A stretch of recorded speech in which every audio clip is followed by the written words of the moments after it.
सबसे पहले तो ओवैसी 2 कौड़ी का आदमी है, उसको साहब ना बोला जाए तो बेहतर है। इस्लाम के जो लोग हैं उनको छोड़ करके बाकी जो दूसरे धर्म के लोग हैं उनको उनके पक्ष में ज्यादा रहते हैं, और ये भारत की बहुत बड़ी दुर्भाग्य है भारत का।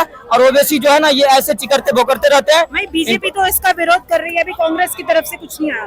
बिल्कुल विरोध करते हैं, बिल्कुल विरोध करते हैं। भारत की जनता को विरोध करना चाहिए कि इस देश में, इतने बड़े लोकतंत्र के देश में आतंकवादी संगठन का जय कारा का नारा लग रहा है। देश का बहुत बड़ा दुर्भाग्य है ये, बिल्कुल है। लोकतंत्र और संविधान आरक्षण का मुद्दा ये शुरू से चुनाव के टाइम से लेकर के आ रहे थे कि लोकतंत्र खतरे में, संविधान खतरे में है, आरक्षण खतरे में है, लेकिन इनका भारत के जनता पे कोई भी प्रभाव नहीं पड़ा।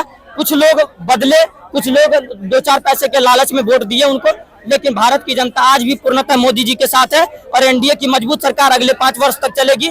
और ये संविधान के ये ढोंग करते हैं एक पक्ष के लोगों को, जो गरीब बेसहाय है, दलित समुदाय के लोग हैं, जो SC/ST में आते हैं, उनको बरगलाने का काम करते हैं। चंद्रशेखर रावण जैसे कुछ लोग हैं जो अपने मर्सिडीज में घूमते हैं और अपने कौम के, अपने ये जाति के दलित समुदाय के लोगों को हम कहते हैं कि ये नीला झंडा पकड़ा दिया है चंद्रशेखर रावण के पास। ये सबसे पहले तो ये होना चाहिए, चंद्रशेखर रावण के पास पैसे आ कहां से रहा था? ये धर्म परिवर्तन करवा रहे हैं लोगों के।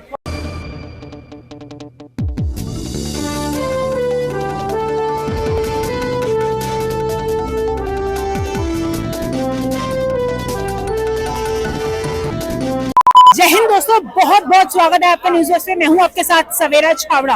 एक तरफ जो विरोध करते हैं हिंदू राष्ट्र पर, वो संसद में नारा लगाते हैं फिलिस्तीन की जय का। कैसे देखते हैं? ओवैसी साहब ने बयान दिया है संसद में शपथ लेने के दौरान। देखिए, सबसे पहले तो ओवैसी 2 कौड़ी का आदमी है, उसको साहब ना बोला जाए तो बेहतर है। इस देश का दुर्भाग्य है कि ओवैसी जैसा लोग आज संसद भवन में पहुंचा हुआ है।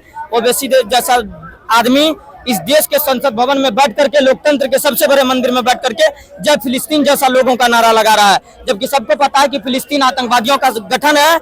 हमास में क्या हो रहा है? हमास में आतंकवादी पलते हैं, फिलिस्तीन में आतंकवादी पल रहे हैं। और एक बात है, सबसे पहला बात है कि इनको क्या है ना कि एक मजहब को छोड़ करके दूसरे मजहब के लोग ऐसे ही लगते हैं, क्योंकि अगर इनको कहते हैं ना, फिलिस्तीन के लोग मजलूम लगते हैं इनको, है ना, मजलूम अगर फिलिस्तीन के लोग लग रहे हैं, तो जब अफगानिस्तान पे अफगानिस्तान के काबुल एयरपोर्ट पे तालिबानियों ने कब्जा करने का कोशिश किया, या पूरे अफगानिस्तान में तालिबानियों ने कब्जा किया, तब इनके ये मजलूम कहाँ गए थे? क्योंकि वो भी तो इस्लाम के लोग थे। तो ये लोग है ना क्या कि इस्लाम के जो लोग हैं उनको छोड़ करके बाकी जो दूसरे धर्म के लोग हैं उनको उनके पक्ष में ज्यादा रहते हैं, और ये भारत की बहुत बड़ी दुर्भाग्य है भारत का। और ओवैसी जो है ना, ये ऐसे चिकरते बोकरते रहते हैं। भाई बीजेपी तो इसका विरोध कर रही है, अभी कांग्रेस की तरफ से कुछ नहीं आया। बिल्कुल विरोध करते हैं, बिल्कुल विरोध करते हैं। भारत की जनता को विरोध करना चाहिए कि इस देश में, इतने बड़े लोकतंत्र के देश में आतंकवादी संगठन का जय कारा का नारा लग रहा है। देश का बहुत बड़ा दुर्भाग्य है ये, बिल्कुल है। और ये बात भारत माता की जय तो कोई बोलता नहीं इनमें से। देखिए ये सबकी अपनी अपनी है कि भारत माता की जय नहीं बोल रहा है, तो आप उनकी मानसिकता समझिए।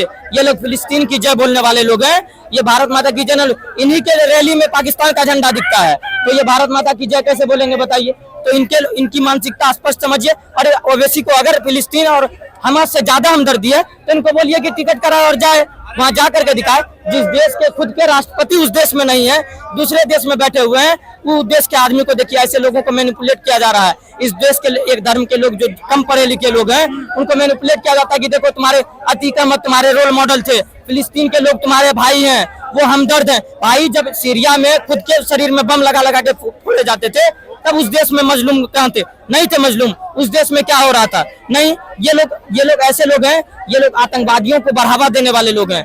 ईरान इराक पे कब्जा करके आज इस्लाम कंट्री और हिंदू राष्ट्र की बात करते हैं। बिल्कुल हिंदू राष्ट्र होना चाहिए। हम आज कहते हैं कि क्योंकि भारत को सेकुलर देश बताया गया है, सेकुलर संविधान में संशोधन करके डाला गया था, और संविधान में पुनः संशोधन करके सेकुलर हटाया भी जा सकता है।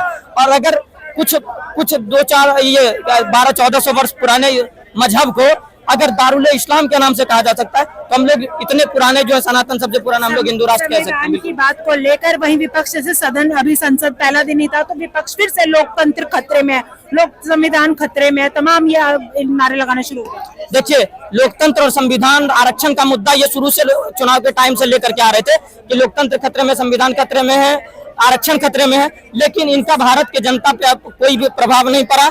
कुछ लोग बदले, कुछ लोग 2-4 पैसे के लालच में वोट दिए उनको, लेकिन भारत की जनता आज भी पूर्णतः मोदी जी के साथ है और एनडीए की मजबूत सरकार अगले 5 वर्ष तक चलेगी। और ये संविधान के जो ढोंग करते हैं एक पक्ष के लोगों को, जो गरीब बेसहाय है, दलित समुदाय के लोग हैं, जो SC ST में आते हैं, उनको बरगलाने का काम करते हैं। चंद्रशेखर रावण जैसे कुछ लोग हैं जो अपने मर्सिडीज में घूमते हैं और अपने कौम के, अपने ये जाति के, दलित समुदाय के लोगों को। चंद्रशेखर रावण की बात कर रहे हैं, नगीना की जनता ने खूब समर्थन दिया और सरकार उनको दिल्ली पहुंचाया है।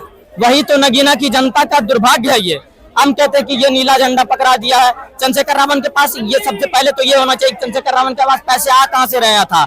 ये धर्म परिवर्तन करवा रहे हैं लोगों के। वो कह रहे हैं चंदा दिया, जनता के चंदा से उन्होंने जनता चुनाव के लड़ा। चंदा से चुनाव लड़ सकता है। जनता के चुनाव पर ये पैसा से मर्सिडीज पे नहीं घूम सकता है।